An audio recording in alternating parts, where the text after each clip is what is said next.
Hi friends, welcome to Vidyashaman vlogs. இன்றைக்கி என்ன study கேட்க போகிறீங்கன்னா, பதவி. என் பையன் ஆம்பளை, அவன் உங்கள் வீட்டு மாப்பிள்ளை, நீங்கள் அவனை கௌரவமாக நடத்தணும், அவன் பண்ணுற தப்பை நீங்கள் தான் அட்ஜஸ்ட் பண்ணிட்டு போடணும்னு சொல்கிற அம்மா. என்ன நடக்குது கேட்போமா? பதவி.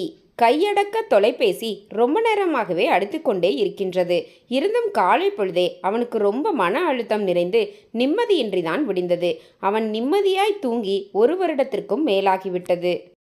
சுய சிந்தனையை கடன் கொடுத்ததாலும் பொய்யும் புரட்டும் நிறைந்த வீட்டு அங்கத்தவர்களாலும் பிரச்சனைகள் தலைக்கு மேல் ஏறிவிட்ட நிலையில் நியாயம் தெரிந்தும் தன் முன்னைய நிலைப்பாட்டையும் வீட்டாரையும் காட்டி கொடுக்க முடியாத கௌரவ சிக்கலாலும் தடுமாறி நிற்கும் வாழ்க்கை பிரச்சனையை சரி செய்து கொள்ள முடியாமல் ஏதேதோ கதைத்து மழுப்பி மிழுப்பி நம்பி வந்தவள் மேலே பழியை போட்டுவிட்டு தப்பிக்க முயன்று தோற்றுப்போன தருணத்தில் ரொம்பவே இதயம் வலிப்பதை உணர்கிறான்.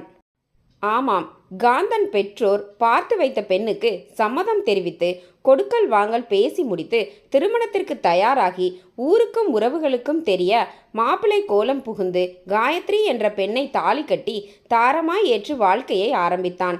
ஆனால் அலுவலக காதலியான சாமந்தி இவனை வாழ விடக்கூடாது என்ற எண்ணத்தில் முழு மூச்சாய் செயற்பட்டாள். சாமந்தியின் தொல்லையை சமாளிக்க முடியாதவன் நம்பி வந்தவளை வதைக்க ஆரம்பித்தான். 3 மொழிகளும் சர்வ சாதாரணமாய் நுனிநாக்கில் புரளும் காயத்ரிக்கு சாமந்தி காந்தனுக்கு அனுப்பும் குறுந்தகவல்களை தெரிந்து கொள்வதில் அவ்வளவு பெரிய சிரமம் இருக்கவில்லை. இதை பற்றி காயத்ரி காந்தனிடம் கேட்டபோது சாமந்தி தனக்கு நெருங்கிய தோழி என்றும் அவளுக்கு என்ன தேவை என்றாலும் செய்துள்ளேன், இனியும் செய்து கொண்டேதான் இருப்பேன், அதை பற்றி நீ பெரிதுபடுத்த வேண்டாம் என்றும் கூறி காயத்ரியின் வாயை அடைத்தான். சாமந்தி வேறு சமூகத்தைச் சேர்ந்தவள். அதனால் காந்தன் காதலிக்கும் விஷயம் வீட்டாருக்கு தெரிந்தும் அவளை காந்தன் கட்டினால் ஊரும் உறவுகளும் தன் குடும்பத்தை மதிக்காது என்ற காரணத்தினால் காயத்ரியை பெண் பார்த்து ஒரு பெண்ணின் வாழ்க்கையையே கேள்விக்குறியாக்கி சீரழித்து விட்டார்கள். மாப்பிள்ளை என்ற நாமத்தில் வாழ்வதாய் எண்ணி காயத்ரி உட்பட அவளின் வீட்டாரையும் அதிகாரத்தினால் அடக்கியாள முற்பட்டான். தனதும் வீட்டாரினதும் தவறுகள் வெளியே தெரியாதிருக்க பெரிதும் முயற்சித்தான். காயத்ரியை தடித்த சொற்களால் வேதனைப்படுத்தினான். அவளின் சொத்துக்களை அபகரிக்க நினைத்த அந்த குடும்பத்திற்கு சின்னஞ்சிறுசுகள் வாழட்டும் என நினைத்து வழிவிட மனசு வரவில்லை. இவர்களின் வஞ்சக வார்த்தைகளையும் அநாகரிகமான செயல்பாடுகளையும் பொறுத்து கொள்ள முடியாமல் காயத்ரி அந்த வீட்டை விட்டு வெளியே வந்து விட்டாள். அவள் வெளியே வந்ததற்கு 2 காரணங்கள் இருந்தன. எல்லை மீறிய கோபங்கள் எந்த ஒரு கெடுதலான முடிவுக்கும் இட்டு செல்லலாம். பிரச்சனைகளால் தன்னால் அவர்கள் நிம்மதியும் அவர்களால் தனது வாழ்க்கை நிம்மதியும் பாதித்து விடக்கூடாது. காந்தன் நினைத்தால் மட்டும்தான் எல்லார் நிம்மதியையும் காப்பாற்ற முடியும். அவனின் பொய்யும் சாமந்தியாக செய்யும் திருட்டு செயற்பாடுகளும் தலை தூக்கி நிற்கும் தருணத்தில் நியாயம் தேடி நிற்பதில் அர்த்தம் இல்லை என நினைத்தே வெளியே வந்தாள். அவள் கட்டிய கணவன் என்ற ரீதியில் அவன் மேல் அதிக நம்பிக்கை வைத்திருந்தாள்.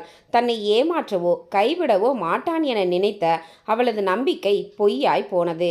காந்தனின் தந்தை ஒரு நேர்மை உள்ளம் கொண்ட ஒரு தியாகி என்று கூறினால் ரொம்பவே பொருந்தும்.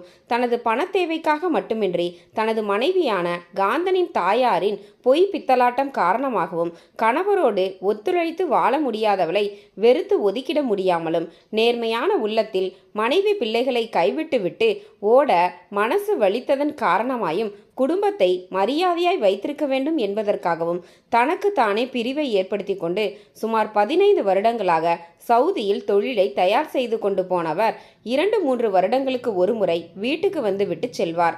அவ்வாறுதான் காந்தனின் திருமணத்திற்கு வந்தவர் 2 மாதங்களில் காயத்ரி ஒரு நல்ல குடும்ப பெண் என்று புரிந்து கொண்ட சந்தோஷமான மனநிலையோடு மீண்டும் சவுதி சென்று விட்டார். அவருடைய பிரார்த்தனை எல்லாம் மகனும் மருமகளும் சிறப்பான வாழ்க்கை வாழ தனது மனைவியும் ஒத்துழைக்க வேண்டும் என்பதுதான். இருந்தும் அவரது பிரார்த்தனை அங்கே செல்லுபடியாகவில்லை போலும். தினமும் ஒரு பிரச்சனையால் குடும்ப நிம்மதி பெரிதாய் சோபிக்கவில்லை. முடிவில் காந்தன் காயத்ரி வாழ்க்கை விவாகரத்து வரை சென்றுவிட்ட காரணத்தினால் மனம் பொறுக்காத தந்தை மகனுக்கு அழைப்பை ஏற்படுத்தி பிரச்சனைகளை சமரசம் செய்ய எண்ணி தோற்று போனார். காரணம், காந்தன் அவரின் தொலைபேசி அழைப்பை ஏற்கவில்லை. இதை பற்றி தாயாரிடம் பேசினால், நான் எல்லா வகையிலும் நல்லாதான் வளர்த்துள்ளேன், மற்றவர்கள்தான் எம்மை பற்றி பிழையாக கதைக்கிறார்கள். என் மகனுக்கு எல்லோரும் மரியாதை கொடுத்து மாப்பிள்ளை என்ற வார்த்தைக்கு உகந்தவன் என்ற ரீதியில் மதிப்பளித்து வழி நடத்தியிருக்க வேண்டும். ஆண் பிள்ளை சில தவறுகள் செய்தாலும் அதை பொறுத்து கண்டு கொள்ளாமல் வாழ்க்கை நடத்த தெரிந்திருக்க வேண்டும். மகன் வெளியே யாருடன் பேசி பழகினால் என்ன, வீட்டில் காயத்ரிக்கு கணவனாய்தானே உள்ளான். இப்படி தாயின் அருவருப்பான பேச்சுக்கள் யாருக்குமே பிடிக்காத போது காயத்ரிக்கு மட்டும் எப்படி பிடிக்கும்? இதுவெல்லாம் பிரச்சனைகளில் ஒரு பகுதி மாத்திரமே. ஆக பொறுக்காத பொன்னம்பலத்தார் மகனுக்கு நீண்ட குரல் பதிவு ஒன்றை அனுப்பினார்.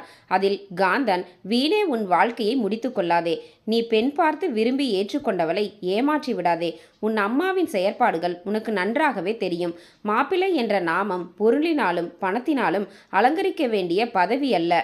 மரியாதையாகவும் பெருமையாகவும் மாப்பிள்ளை ஆவதற்கான பராயத்தை தந்த கடவுளுக்கு நன்றியுடன் பிரார்த்தித்து வாழ்க்கை முழுமை பெற்றிட அனுபவித்து வாழ்ந்திட முயற்சிப்பாய் என நினைத்து அன்போடு எதிர்பார்க்கின்றேன்.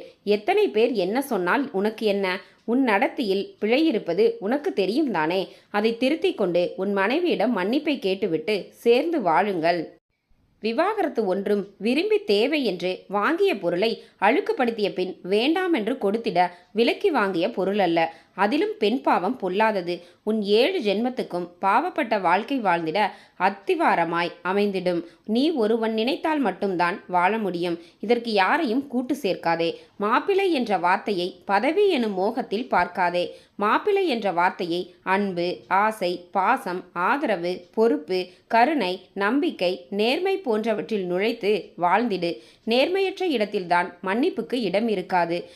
நேர்மையையும் உண்மையையும் கட்டிப்பிடித்து வாழ கற்றுக்கொள். மன்னிப்பு தானாகவே உன்னை அணைத்து கொள்ளும். நீ எல்லாவற்றையும் மறந்து கைப்பிடித்தவளை எல்லா தகுதிகளோடும் வாழ வைக்க தகுதியானவன் என்ற உண்மையை உணர்ந்து காயத்ரியை அன்போடு அணைத்து வாழ்க்கை நடத்து. இது நம் குடும்பத்திற்கு நல்ல கௌரவத்தையும் உயர்வையும் தரும். இந்த அப்பாவுக்கு நீ மரியாதை தருவதாக இருந்தால் உன் மனைவியுடன் வாழ்ந்து காட்டு. அது மட்டும் எனக்கு போதும். குரல் பதிவை கேட்ட காந்தன், இவருக்கு என்ன தெரியும்? நான் மாப்பிள்ளை, ஆண் மகன். நான் யாருக்கும் பணிய மாட்டேன். நான் போடும் கட்டளைகளை ஏற்று எனக்கும் அம்மாவுக்கும் அடிமையாக வாழ விரும்பினால் என்னோடு வரட்டும்.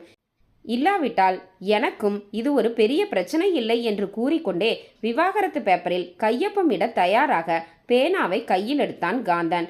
இங்கே யார் பிழை என காலம்தான் பதில் சொல்ல வேண்டும். என்ன ஃப்ரெண்ட்ஸ், இந்த அம்மா சொல்கிற மாதிரி ஆண் பிள்ளை தப்பு பண்ணா அது தப்பு இல்லையா? ஆண் பிள்ளைனா என்ன தப்பு வேணால் பண்ணலாம். அதே தப்பை பெண் பிள்ளை பண்ணிட்டு வந்து பெண் பிள்ளை இது பண்ணா நீங்கள் அட்ஜஸ்ட் பண்ணிக்கோங்கன்னு சொன்னால் ஏற்றுக்குவாங்களா அந்த அம்மா? ஆனால் அந்த விஷயத்த காந்தனோட அப்பா உணர்ந்திருக்காரு. ஆனால் இந்த பாதி ஆண் பிள்ளைங்களுக்கு எடுக்கிறதே இந்த அம்மாங்க தான். அதே ஆண் பிள்ளை தப்பு பண்ணால் இது தப்புன்னு சொல்லி வளர்க்கணும். அது இல்லாவிட்டா இந்த மாதிரி பிரச்சனையில தான் போய் முடியும்.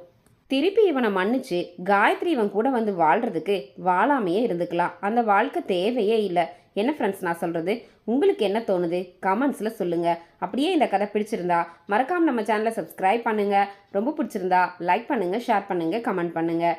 ஓகே, தேங்க்யூ, டாடா, பாய்.